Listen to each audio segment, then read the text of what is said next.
Okey, tapi data science ni kita kena tengoklah. Setiap satu benda yang kita buat, dia ada pros and cons. Dia ada advantages and disadvantages. Apa disadvantages dia? Kita tengok benda yang best dulu pasal data science ni.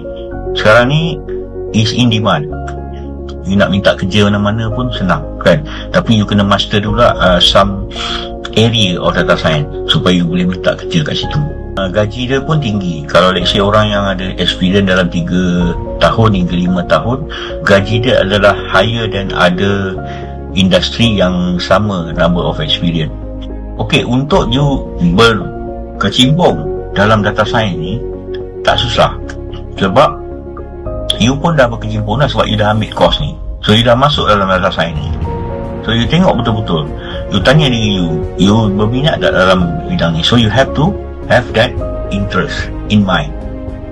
Tapi untuk master data science is not that easy. Macam saya cakap lah, you dah join data science ni, you have to have apa orang cakap a knack, ataupun you need to be persistent. You kena selalu buat ataupun upgrade you punya skills.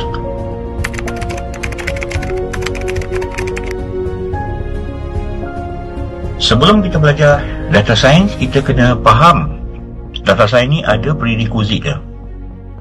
Maksud saya, you kena tahu apa. Tadi saya dah cakap matematik, kan? Kita kena belajar matematik balik, kita kena revisit balik statistik. Okay? Sebab dalam data science, kita kena faham pasal benda-benda konsep ni.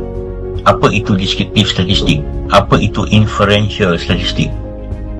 Apa itu dalam matematik pula, kita kena buat balik, tengok balik linear algebra.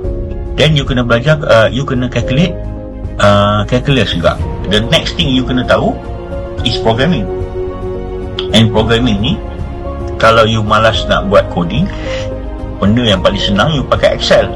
The next thing you kena tahu is programming.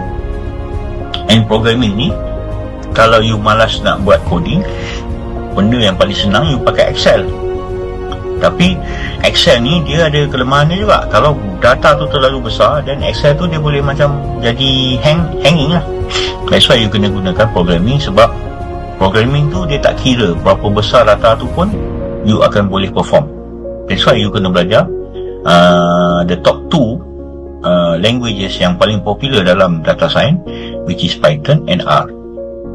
And you boleh juga belajar pasal SQL, sebab ada certain tool dalam market dia tak gunakan Python ataupun R, dia gunakan SQL.